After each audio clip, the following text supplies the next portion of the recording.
dipersembahkan oleh Menangkan 5 tiket nonton langsung Indonesia di Amerika. Dukung Indonesia mengukir sejarah baru. Selamat malam para pemirsa, ketemu lagi di Hot Room dengan saya Hotman Paris. Di tengah gempuran rudal dan saling serang, tiba-tiba Amerika Serikat mengumandangkan gencatan senjata. Ada apa ini? Apakah karena memang keberanian dan kesiapan dari Iran yang justru menyerang balik pangkalan militer Amerika di Qatar? Apakah benar memang ada perlengkapan nuklir dari Iran yang membahayakan dunia? Apa sebenarnya penyebab perang tersebut? Inilah Hot Room. Ada strategi apa di balik gencatan senjata?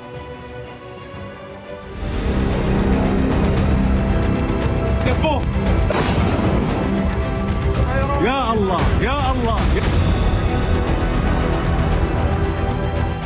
Minggu ini, ketegangan geopolitik antara Iran dengan Israel mendadak mereda seusai Presiden Amerika Serikat Donald Trump mengumumkan soal kesepakatan gencatan senjata penuh dan total antara kedua negara tersebut.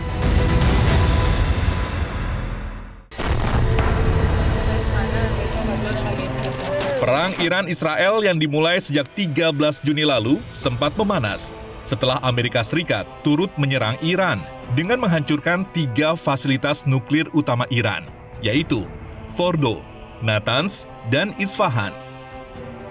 Banyak pihak menilai jika konflik di Timur Tengah berkepanjangan dapat mempengaruhi krisis ekonomi, terlebih jika Iran memblokir Selat Hormuz. Maka, suplai minyak dari Timur Tengah tidak bisa keluar dan masuk ke pasar internasional dan menyebabkan harga minyak mentah dunia akan melonjak dan ekonomi global terdampak. Lalu, langkah apa yang harus dilakukan pemerintah di tengah gencatan senjata yang dilakukan? Dan sikap politik seperti apa yang harus digaungkan oleh Indonesia? Serta, benarkah Indonesia tidak terhempas ledakan konflik di Timur Tengah?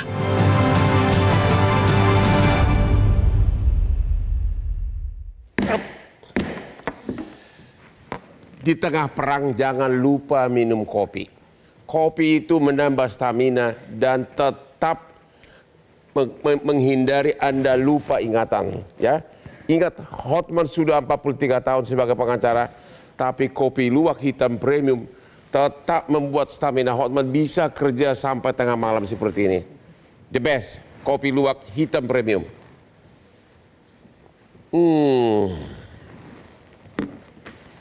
Bapak Hasibullah Satrawi, ya, terlambat Pak ya? Siap. Macet ya Pak? Coba dulu Bapak sebagai pengamat Timur Tengah, bikin dulu analisa singkat tentang apa sebenarnya yang terjadi, apa penyebab perang, dan kenapa tiba-tiba gencatan senjata. Ya, kalau dia tanya apa penyebab perangnya, sudah pasti bertali temali dengan apa yang terjadi dalam 2 tahun terakhir. Apa itu? Tapi perang di Gaza. Tapi saya meringkasnya dalam 4 poin secara cepat, Bang Hotman. Yang pertama, krisis internal Israel yang cukup menggerus popularitas Netanyahu. Ya.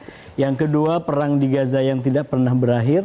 Dan yang ketiga, kalau sudah di regional pada rontok, maka ancaman yang paling menakutkan adalah Iran.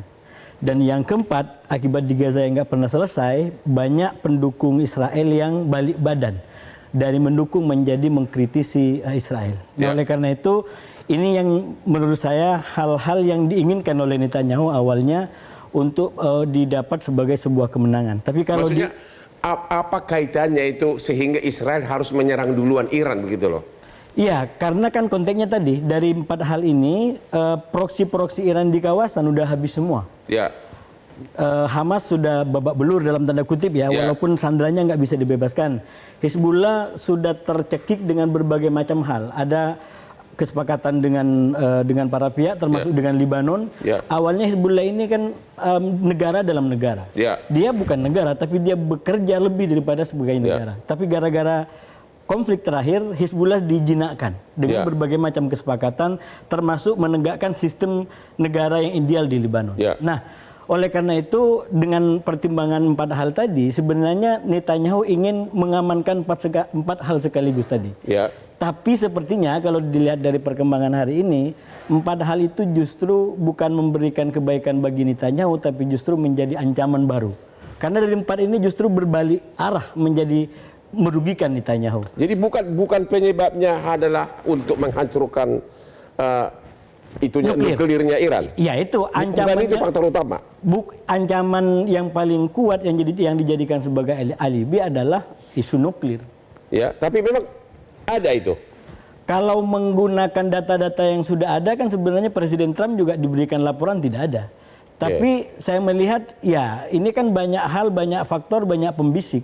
Termasuk koalisinya Trump, koalisinya Netanyahu di Israel, terutama dubesnya Amerika yang ada di Israel yang saya sebut sampai menggunakan bahasa abad pertengahan untuk merayu Trump bisa turun gunung.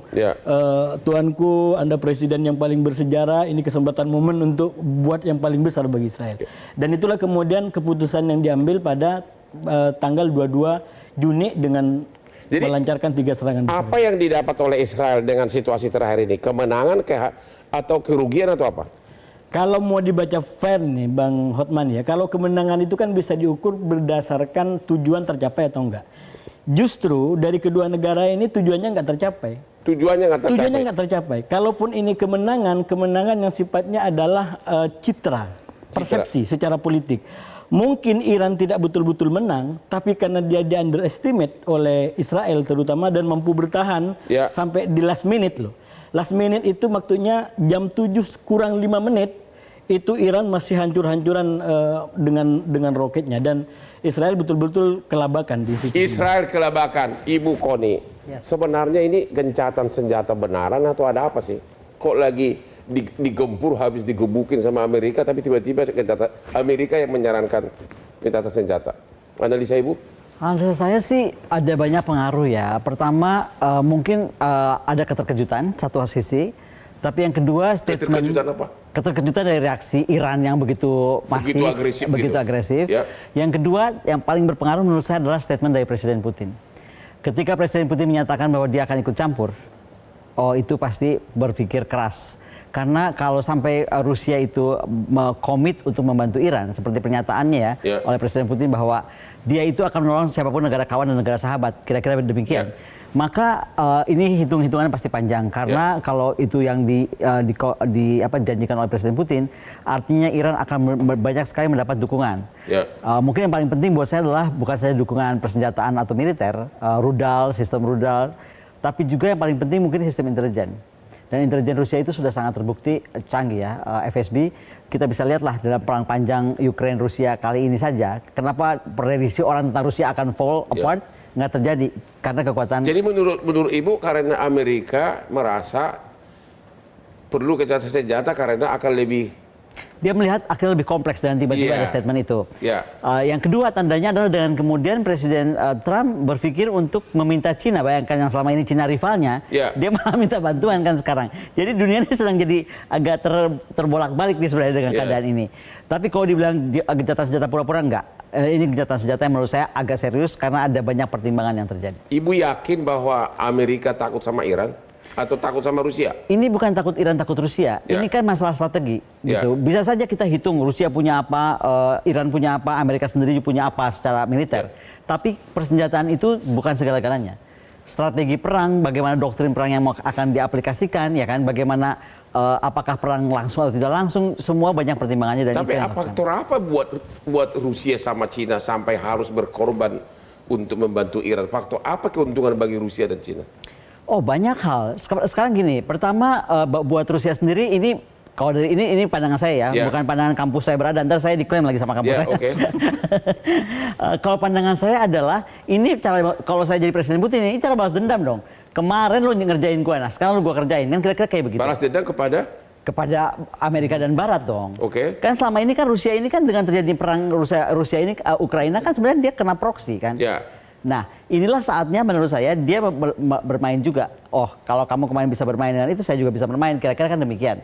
Nah, bermainnya ini yang kita mesti hitung, apa saja. Karena kalau lihat dari Iran sendiri, menurut saya Iran itu cuma punya 3 pilihan. Apakah dia akan terus membabi buta membalas seperti yang dia mau, atau dia jeda dulu sebentar? Emang mampu Iran membabi buta bertahan terus menyerang?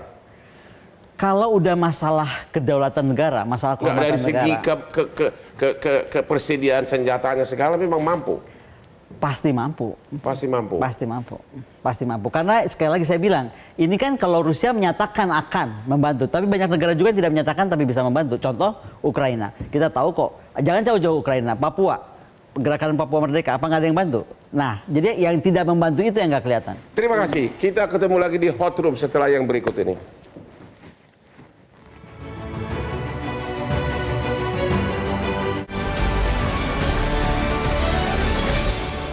Dipersembahkan oleh Menangkan 5 tiket nonton langsung Indonesia di Amerika. Dukung Indonesia baru. Dipersembahkan oleh Menangkan 5 tiket nonton langsung Indonesia di Amerika. Dukung Indonesia mengukir sejarah baru. Ketemu lagi di Hot Room, Pak Nur. Kita waktu kecil dulu suka dengar nama Persia. Itu memang Persia itu adalah nama dulu dari Iran ya? Betul. Pantas dia memang udah dari dulu udah jagoan ya. Punya daya tahan. Punya daya tahan. Pertanyaannya, puluhan tahun dia di embargo. 46 tahun. 46 tahun dia di embargo Iran. Tapi kok bisa bertahan? Duitnya dari mana? Oke. Yang pertama, sesungguhnya ketika dia transaksi dengan Cina, dia transaksi dengan Venezuela, dia transaksi dengan Korea Utara, dia transaksi dengan beberapa mitranya, Ya. maka bilateral transaction-nya itu, transaksi bilateralnya, tetap memberi daya tahan pada Iran. Ya. Jadi maksudnya ekonominya kuat gitu? Ekonominya kokoh. Jadi yang menarik adalah, kalaupun mereka di embargo, mereka bilang, blessings, embargo is our blessing. Ya. Jadi embargo itu adalah karunia buat mereka. Kenapa itu? Karena mereka punya daya tahan, Oke. menghasilkan daya tahan. Ya. Itu yang tidak dimiliki, sorry to say, kita 68 tahun, kita kayak gini, bebas merdeka nggak karu-karuan, hasilnya begini. Tapi mereka 46 tahun ditekan habis-habisan, dia bisa bikin drone, dia punya cyber security yang hebat gitu ya, dan dia bisa merancang bagaimana ngebangun pertahanan, dan yang tidak terbayangkan oleh banyak kalangan, dia bisa bangun bunker 150 meter ke bawah. Sehingga butuh B2 untuk menghajarnya habis-habisan. Dan itu pun diperkirakan Amerika tidak akan kena sasaran. Ya. Karena sudah terlanjur dipindahkan duluan nuklirnya. Ada nuklir ya menurut Bapak?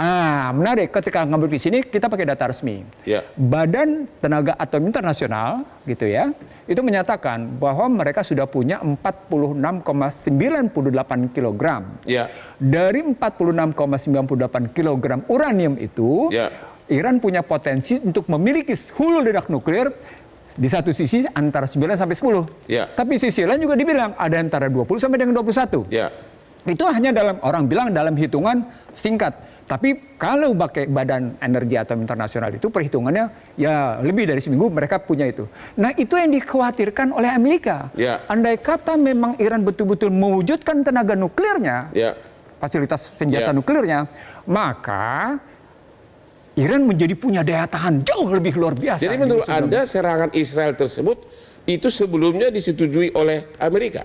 Oh iya, pasti. Oke. Tadi sudah disebut bahwa menteri ambasadornya Amerika di Israel, dubesnya sudah memohon. Nah, kalau saya melihatnya permohonan si dubes itu sesungguhnya nggak bisa dilihat murni soal serangan Amerika ke Iran. Dia harus dilihat dalam rangka kalahnya Trump pada perang tarif, kalahnya Trump dalam negosiasi situasi perdagangan.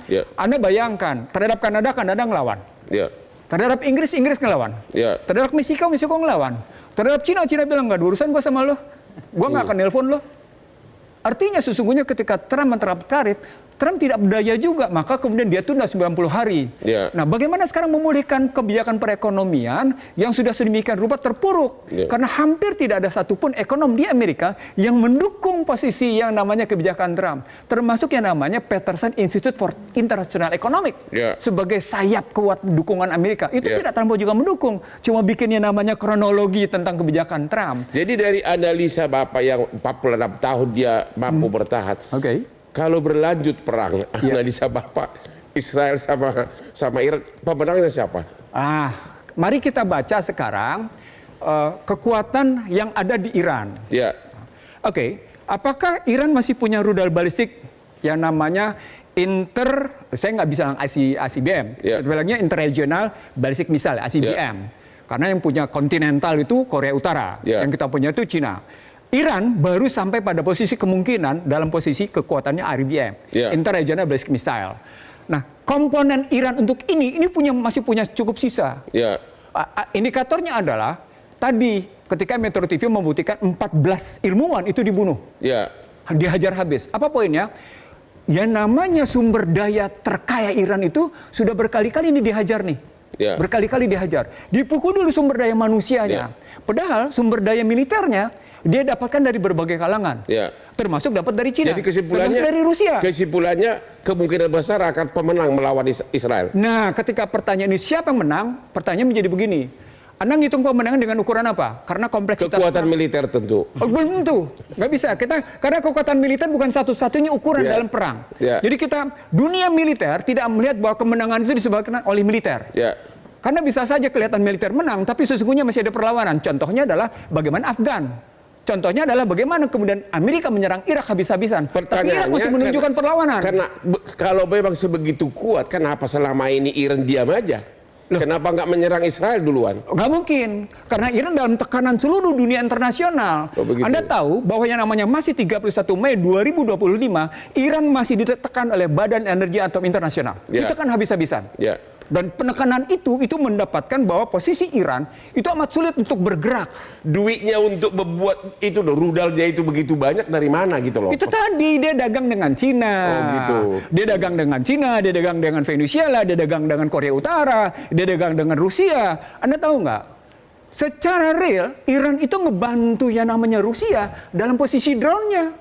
Makanya ketika tadi Koni bilang Putin siap membantu karena Iran dalam posisi Rusia melawan NATO, tidak melawan Ukraina. Melawan NATO. Iran ngebantu. Nah, itu artinya Iran punya daya di situ, gitu. Daya militernya. Waduh, sampai dia berani menyerang ke pangkalan militer di Qatar ya. Dan itu perang harkat martabat, Bung Hotman. Perang harkat martabat. Gimana nih, Pak Saroni Ropi? Posisi Indonesia bagaimana nih? Apa posisi Indonesia dengan keadaan perang begini? Ya, Bang Hotman, jadi kalau kita lihat posisi Indonesia hari ini memang cenderung untuk tidak mengikuti status quo. Pertama itu terlihat dari pernyataan Pak Prabowo yang mengutuk standar ganda Barat. Itu beberapa kali Pak Prabowo menyampaikan itu di forum-forum Shangri-La Forum gitu ya. Kemudian di Timur Tengah juga menyampaikan hal yang sama bahwa Barat ini standar ganda gitu. Jadi kalau yang melakukan kejahatan itu adalah Israel, dimaafkan. Tetapi kalau yang melakukan itu adalah Ukraine, Rusia misalkan atau yang lain, itu jadi Anda mau mengatakan Prabowo di pihak Iran? Saya ingin mengatakan posisi Indonesia itu adalah cenderung menghindari status quo. Misalkan kemarin ada undangan ke G7. Tetapi Pak Prabowo memilih ke Saint Petersburg, dalam forum ekonomi internal Rusia begitu. Pak Prabowo mengatakan kenapa ke Saint Petersburg karena yang duluan ngundang Rusia. Maka saya tidak datang ke G7. Kan itu kita bisa lihat sebagai sinyalmen bahwa Indonesia cenderung untuk berada di tengah, kan begitu. Berada di tengah atau di pihak Cina dan Rusia? Ya, posisi kita sekarang bergabung BRICS, Bang Hotman. Tetapi kita juga anggota G20. Gimana tuh, Bang? Tapi secara faktual sekarang, Anda melihat Indonesia lebih condong ke Cina dan Rusia daripada Amerika? Ya, Indonesia itu untuk beberapa hal dia dekat dengan China secara ekonomi dekat. Karena Amerika memang sejak zaman Obama begitu cenderung meninggalkan Asia Pasifik, Bang. Jadi karena ada kekosongan di Asia Pasifik, ruang kosong itu diisi oleh China. Dan China ini hadir dengan proyek Belt Road Initiative, di mana ada tawaran proyek infrastruktur, bunganya ringan, begitu syaratnya tidak banyak. Itu yang membuat negara-negara di Asia Pasifik ini tertarik. Vietnam, Myanmar dan sekitarnya, termasuk Indonesia, tertarik dengan Belt Road Initiative gitu. Di masa lalu mungkin negara-negara ini berbondong-bondong berdekatan dengan investasi Amerika. Tetapi karena Amerika sudah keluar dari pakem itu, apalagi di era Trump begitu, sehingga kekosongan itu diisi oleh China, gitu. Sehingga negara-negara di kawasan ini kecenderungannya ya karena sudah lama ditinggalkan oleh Amerika, maka mereka dekat dengan China. Itu realitasnya, Bang. Terima kasih, Ibu Koni. Ya. Dulu kita lihat di media rakyat Palestina yang ribuan berlari-lari dikejar-kejar tentara Israel. Sekarang minggu-minggu ini kita lihat berbalik. Rakyat Israel mengungsi ke gunung-gunung dan ke bunker-bunker. Apakah memang Iran ini kekuatan terselubung atau memang apa yang terjadi? Kalau bilang kekuatan terselubung sih enggak ya, tapi bahwa apa yang dilakukan Iran itu kemarin itu betul mengejutkan pasti. Mengejutkan karena nggak nyangka sekuat itu begitu. Akan sehebat itu mereka bereaksi kan. Ya. Cuman kalau kita bicara tentang perang ini semua di Timur Tengah, kita tuh mesti balik lagi ke ini ya. Soalnya saya tuh mau pengen menerangkan begini loh. Apakah kita sekarang ini mau meributkan Amerika yang telah selalu membela Israel tadi dengan double standar, dengan ini dan itu.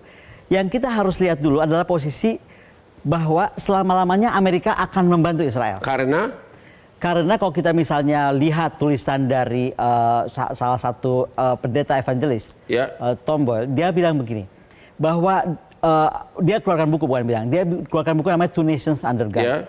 Di situ sudah jelas ketika Amerika membela Israel itu atas iman. Ini bukan lagi ngomong agama, tapi iman, kepercayaan. Atau karena terlalu banyak orang kuat Yahudi di Amerika.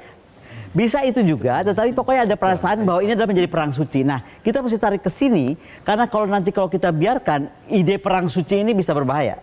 Nah, kenapa kembali kalau pertanyaan kenapa sekarang Iran itu mengejutkan? Ya, Iran sangat mengejutkan, tapi tambahan lagi dengan pernyataan Presiden Putin yang Rusia akan membantu, itu lebih mengejutkan. Nah, sekarang pertanyaannya kita bahas ini kesana kemari, Indonesia mesti apa? Kalau tadi dibilang bahwa Indonesia itu status quo atau non-blok, menurut saya kita harus konsekuen dengan itu, dan itu akan mahal. Kemana? Konsekuen kalau mau non-blok itu mahal sekali biayanya. Enggak, maksudnya konsekuen memihak siapa? Bukan, konsekuen dalam bersikap politik luar negerinya. Yaitu apa? Yaitu apa sekarang ini? Non-blok kan? Israel atau Irak? No. Non-blok itu yang saya mau bilang adalah it's very expensive. Misalnya dia memilah, nggak mungkin lah kita belain Israel. Kalau kita pun bela Iran, ya kan? Kita udah siap belum? Dengan segala konsekuensinya. Karena dampaknya akan panjang.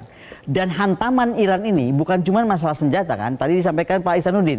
Dampak efek globalnya itu akan besar ketika misalnya Hormuz di blok misalnya kan. Itu dampaknya akan signifikan. Tapi yang kedua juga kita mesti sadar bahwa misalnya kita sekarang mengambil BRICS menjadi kendaraan untuk dekat dengan Rusia. Ya kan, mengingat double standarnya Amerika, kita dengan bantuan misalnya Presiden Putin menyatakan kepada Presiden Prabowo saat di Saint Petersburg International Forum akan membantu sampai 73 triliun pembangunan nuklir capacity kita. Pertanyaannya, kita siap nggak? Artinya kita sudah ada di skala standar sudah ada di blok ini. Nah, padahal untuk uranium kita tuh masih dikontrol oleh International Atomic Energy Agency yang masih tadi disampaikan Pak Nursi masih bisa juga dikontrol oleh Amerika Serikat. Apakah kita bisa bikin dengan mudah mendatangkan uranium? Tidak juga. Nah, hal ini yang akan membuat kita akan terbawa ke dalam hal-hal yang kita harus sangat siap secara strategik. Terima kasih. Jadi kita akan diskusi berikutnya, apakah memang terlalu mahal kalau kita mendukung Iran? Dan juga memang apakah kita siap untuk mulai membuat nuklir? Ketemu lagi di Hot Room.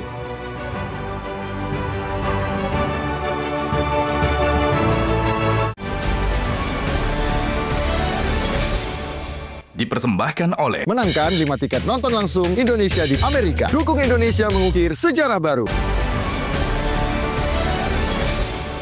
Dipersembahkan oleh Menangkan 5 tiket nonton langsung Indonesia di Amerika. Dukung Indonesia mengukir sejarah baru. Ketemu lagi di Hot Room. Iran dan Israel baru berperang seminggu. Hotman sudah berperang hukum selama 43 tahun dan 20 tahun terakhir selalu minum kopi luwak hitam premium 3 kali sehari tanpa gula. Makanya sekarang ini penampilan saya seperti umur 30 secara biologis. Secara KTP sudah parah. Kopi luwak hitam premium. Pak Hasbullah, apa harga dan resiko yang dibayar oleh pemerintah Indonesia kalau memihak Iran? Dan apakah Indonesia akan melakukan itu? Ya, sebenarnya seperti yang tadi disampaikan oleh Ibu Koni, kita itu dikawal oleh nilai-nilai bangsa, terutama berkaitan dengan kebijakan luar negeri, tentang bebas aktif, tentang ikut serta dalam perdamaian internasional dan perdamaian sejati dan lain sebagainya. Jadi itu harus betul-betul menjadi panduan nilai, bukan semata-mata dukung atau tidak mendukung Iran. Saya selalu sampaikan, Bang Hotman, kita harus bedakan persoalan Iran-Israel dengan Palestina-Israel. Itu dua hal yang berbeda.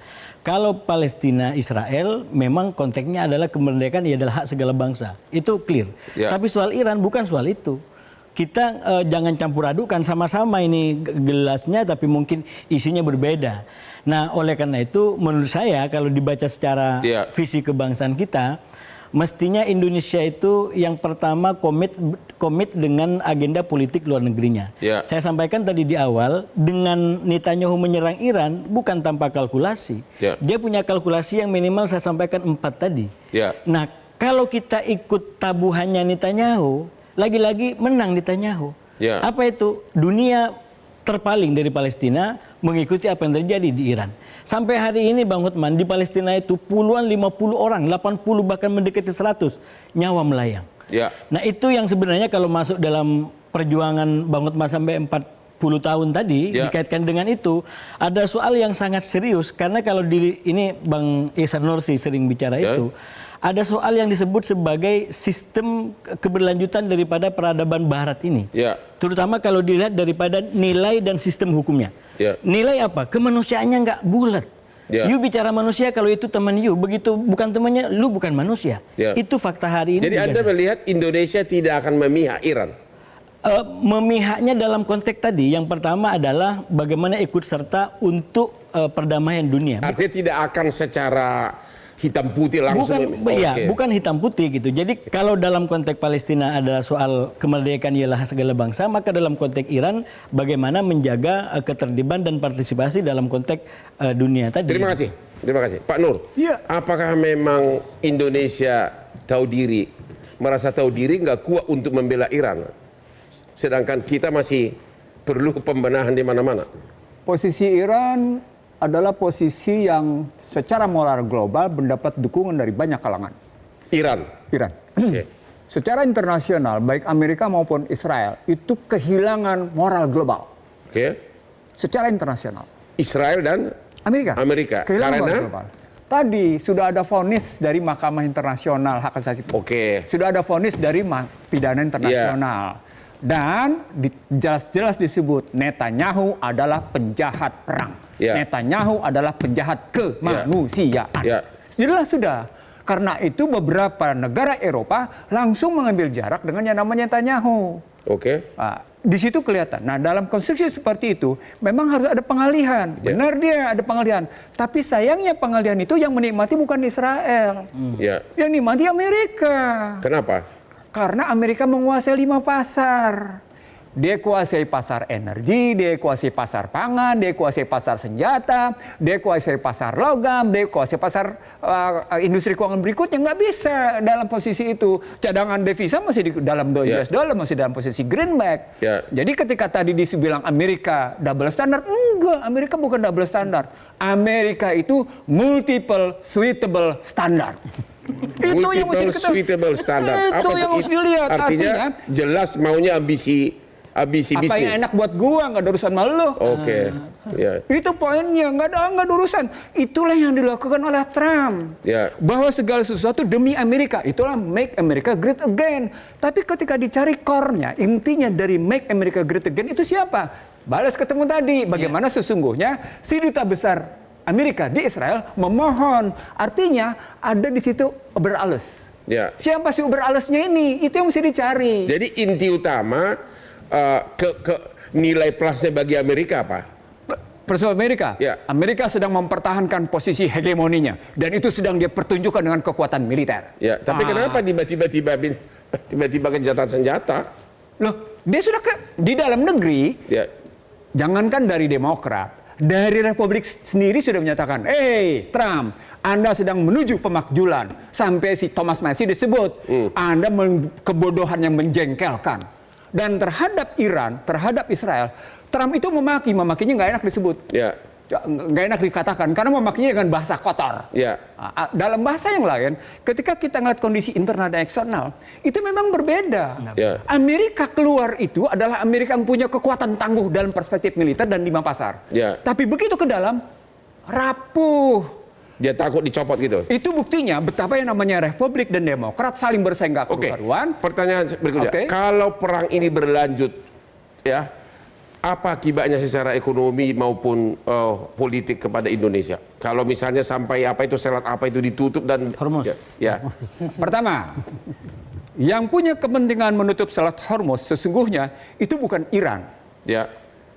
Yang punya kepentingannya. Yang punya kepentingan untuk menutup itu adalah mereka yang bisa mengganggu Cina. Kenapa? Karena Cina mendapat pasokan dari Iran melalui selat Hormuz. Tapi pada saat yang sama, selat Hormuz dibutuhkan oleh yang namanya Cina dalam rangka memasok barang ke Selat Hormuz itu di bawah kedaulatan siapa? Ada wilayah yang persis hanya 33 km jaraknya. Itu di bawah selat itu di bawah kekuasaan Iran. Berarti dia bisa tutup. Tetapi Iran tidak pernah sungguh-sungguh secara legal menutup. Karena dia belum. Bukan. Dalam sejarahnya Iran belum pernah menutupnya namanya selat Hormuz. Kan belum pernah perang total seperti ini. Sebelumnya ketika perang Teluk kan bisa ngeganggu 1980-1990. Artinya sesungguhnya kekuasaan Iran di situ dia juga mikir. Jadi Indonesia ada ancaman bahaya nggak secara ekonomi? Pasti. Yaitu? Sekarang kita lihat nilai tukarnya bagaimana. Cadangan devisanya kayak apa? Sekarang belum ada terkawal atau belum? Kemarin kan sudah terpukul. Cadangan devisa sebelum perang Iran Israel aja sudah terpukul cadangan devisa. Lalu kemudian keyakinan konsumen terpukul. Lalu kemudian dengan istilah keren stimulus fiskal ternyata sesungguhnya belanja pajak 24,4 triliun. Apa poinnya? Pemerintah sedang ngemis agar masyarakat belanja. Saya ulang, pemerintah sedang ngemis meminta belanja masyarakat agar terjadi pertumbuhan. Tapi masyarakatnya kan daya belinya terpukul. Maka kalimat pentingnya adalah bagaimana sesungguhnya pemerintah Indonesia punya daya tahan, punya daya pikir untuk melihat inward looking, untuk melihat ke dalam. Jadi bagaimana kekuatan di dalam itu? Nggak usah dulu mikirin luar gitu. Nggak usah. Ya. Trump itu melakukan internasionalisme untuk nasionalismenya. Itu bahasa konkretnya. Internasionalismenya Trump itu untuk nasionalisme mereka. Untuk uang. Iya, uang. Dan itu dia tunjukkan secara konkret. Kita bicara internasionalisme, tapi nasionalisme kita ambruk nggak karu-karuan. Mau bilang apa? Aku nggak bisa jawab nih. Kan terpukul kita di situ. Itu artinya sesungguhnya. Jadi kesimpulan Bapak, tidak ada alasan apapun bagi Indonesia untuk memihak Iran.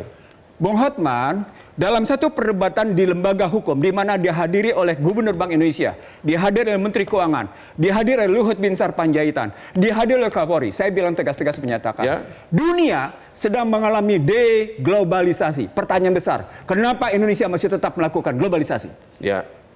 Indonesia itu dalam posisi tetap bangga melakukan globalisasi. Padahal pada saat yang sama, itu inward looking dilakukan oleh banyak negara dalam posisi bagaimana menahan situasi yang Artinya globalisasi itu malah pemborosan begitu? Loh, itu kan sejarah bagaimana Barat menggunakan bahasa cantik dalam rangka hegemoni. Terima kasih, ketemu lagi di Hot Room.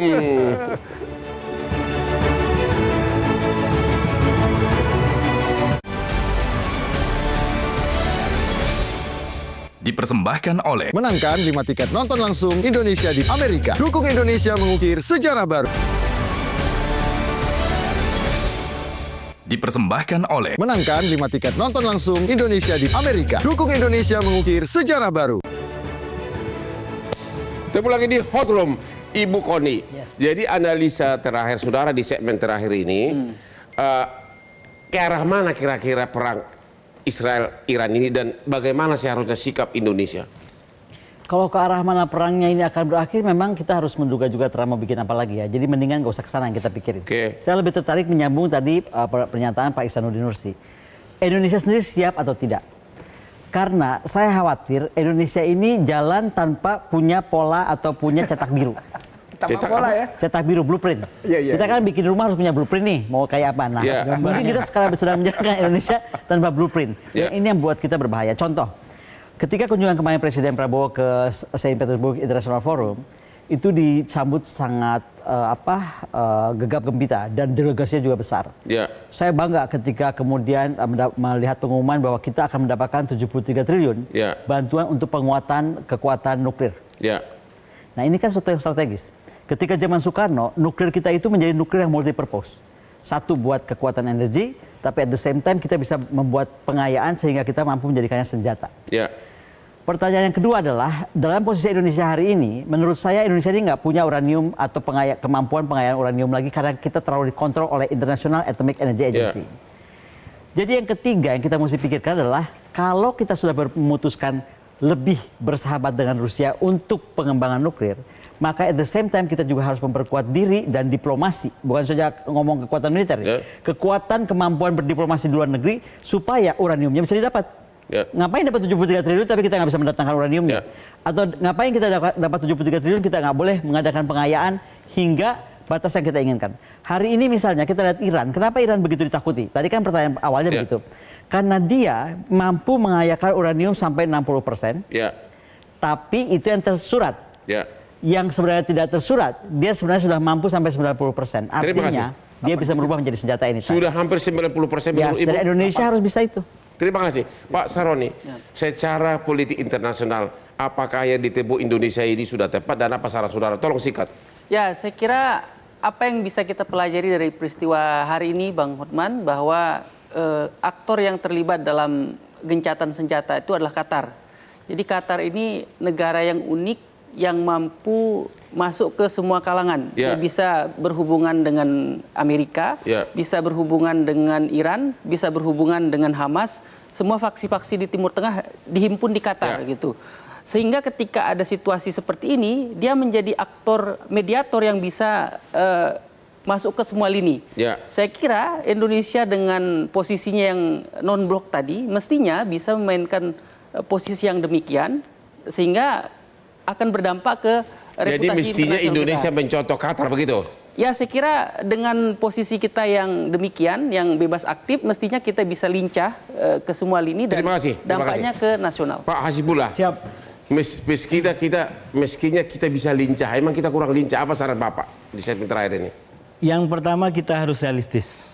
Dalam bentuk, dalam konteks Iran, yang paling mungkin adalah dengan ukuran-ukuran yang kita punya, itu memanage agar dampak ekonominya daripada perang ini tidak terlalu berdarah-darah kepada kita.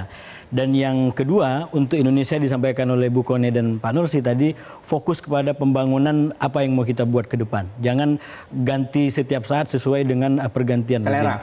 Yang terakhir, dalam konteks politik luar negeri, menurut saya Indonesia harus punya agenda sendiri sesuai dengan Undang-Undang Dasar, pembukaan Undang-Undang Dasar, yaitu kemerdekaan ialah hak segala bangsa. Dalam konteks Palestina, terus gaungkan itu, wujudkan kemerdekaan Palestina. Dalam konteks Iran?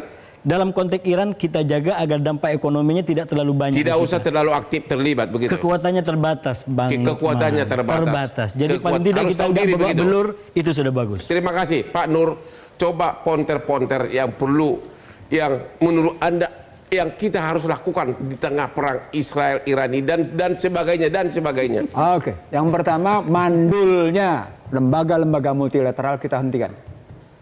Ini semua lembaga multilateral mandul. Siapa itu? PBB, Dewan Keamanan, mandul semua. IMF mandul, World Bank mandul, WTO mandul semua. Tidak punya power memaksa orang gitu ya. Dan itu terbukti. Bahkan sekarang bisa, bagaimana Amerika bisa mendirikan NATO? 5% belanja, itu bukti kok. Semua orang harus ikut pada mandul semuanya. Itu kan dahsyat. Satu, yang lain? Artinya kalau kita memang mau mendamaikan, tadi kalau pakai kata pembangunan 45 kan perdamaian. Benar. Maka lembaga multilateral ini mesti punya daya tawar. Jadi hak veto itu bukan lagi punya 5 dong. Nggak fair dia.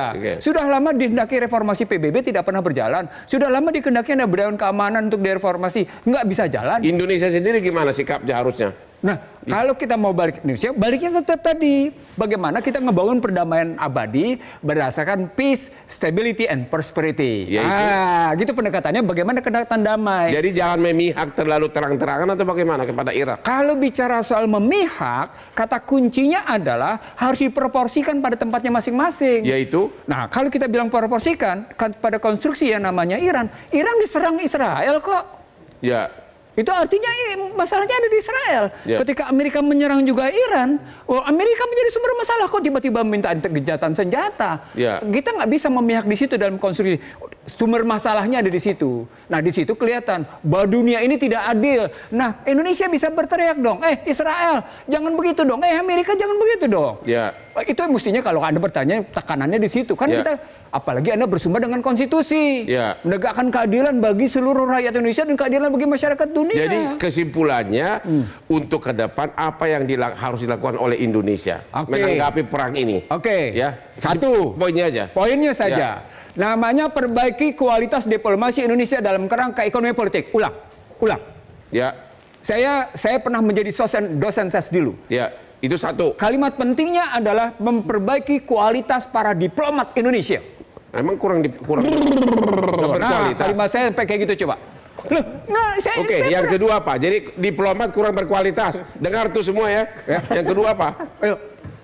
Saya bilang nggak semua. Anda jangan mengeneralisasi. Jangan generalisasi dong. Beres itu generalisasi. Banyak lah. Oke. Yang kedua sekarang, bagaimana sekarang kita ngelihat tatanan ekonomi politik dunia dalam berbagai pendekatan. Ekonomi politik persenjataan, ekonomi politik uang, ekonomi politik yang namanya pangan, ekonomi kita udah mau berakhir. Inti pokoknya yang real apa yang harus dilakukan? Real aja. Kuatnya namanya ke dalam, itu kata kuncinya satu. Kuatkan ke dalam. Dalam perspektif stabilitas harga. Iya dong. Karena di situ membuktikan apakah kita punya daya beli yang bagus apa enggak ketika stabilitas harga tidak tercapai. Oke, itu poinnya. Terima kasih. Inilah akhir dari diskusi kita ini. Katanya kuatkan stabilitas harga. Mudah-mudahan nasihat-nasihat daripada narsum ini bermanfaat. Jangan lupa menonton Hot Room setiap hari Rabu jam 9 malam hanya di Hot Room. Kuatkan harga, begitu kan? Stabilitas harga. Kuatkan stabilitas harga. Sekian dan terima kasih. Mari sini Pak. Sini Pak. Sini Pak. Metro TV.